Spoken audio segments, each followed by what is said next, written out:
Hello everyone, my name is Matt Papach, and today I'll be discussing Chapter 3 of our assigned reading in Performance Management. This chapter discusses the strategic planning of performance management. The author begins by defining strategic planning and outlining its purposes. Next, the author describes the process of linking performance management to a strategic plan.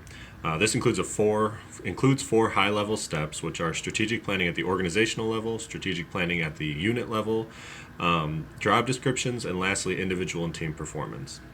Lastly, the author discusses building support for the strategic plan. Strategic planning is defined as the process that involves describing the organization's destination, assessing barriers that stand in the way of the destination, and selecting approaches for moving forward. Strategic planning allows the organization to define its identity, prepare for the future, adapt to change, allocate resources appropriately, produce organizational culture, and direct daily duties. Ideally, a strategic plan identifies all employee behaviors that contribute to the overall performance of the organization. The process of linking performance management to the strategic plan begins with environmental analysis. This analysis calculates the organization's strengths and weaknesses, which are known as internal environment, and compares them to the surrounding market or external environment. External factors can be described as economic, political, social, technological, competitive, consumer-based, or supply-based. Internal factors consist of the organizational structure and culture, internal politics and processes, and the size of the organization. For example, a political external factor may be passing of a trade tariff that raises prices on consumers, while a political internal factor might be departments operating in silos within the organization that do not communicate with each other very well. Once these factors are considered, a gap analysis takes place, which compares the strengths and weaknesses of the organization in relation to its environment. The combination of these features can produce four possible outcomes. The first is leverage, which is produced when an organization has opportunity in the market that correlates with a strength within the organization.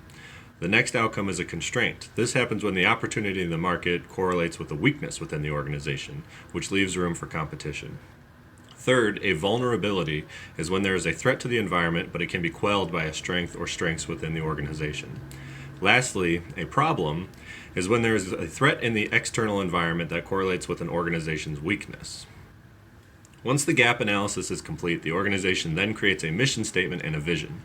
Mission statements, as defined in the text, summarize the organization's most important reason for its existence.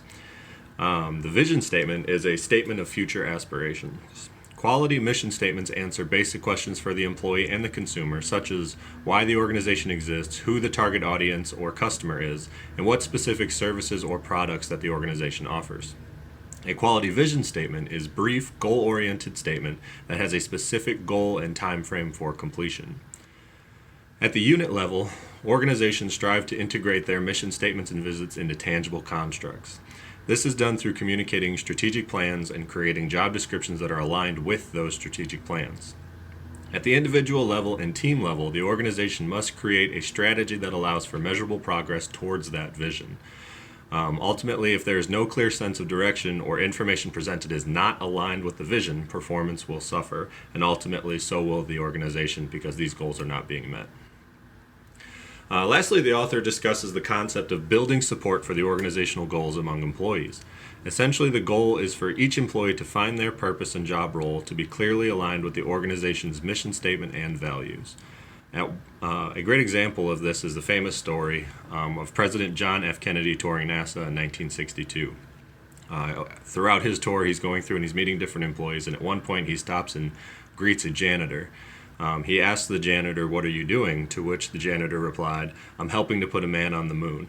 So regardless of what the actual job roles of that janitor were, that janitor knew that his contributions to whatever his job role were ultimately contributions to the overall organizational goals of NASA, which at that time the vision was to put a man on the moon. As Kennedy famously declared within 10 years of the 60s, they would do that. And they did. This type of buy-in shows that each employee is not just a valuable piece of a high-level and complex organizational vision, but that each employee is capable of seeing themselves as that valuable piece. In conclusion, the process of strategic planning is to set a specific direction for each employee to buy into organizational goals. This is done by creating a simple statement of theory, the mission statement, and applying a simple statement of tangible direction towards the end called a vision. Quality organizations are ones that create job descriptions that are aligned with strategic planning and communication that is aligned with mission statements and that align with organizational goals. So that being said, my two questions for you. The first one is, describe a situation from experience or research where your organization or an organization you are familiar with experienced leverage, constraint, vulnerability, or a problem.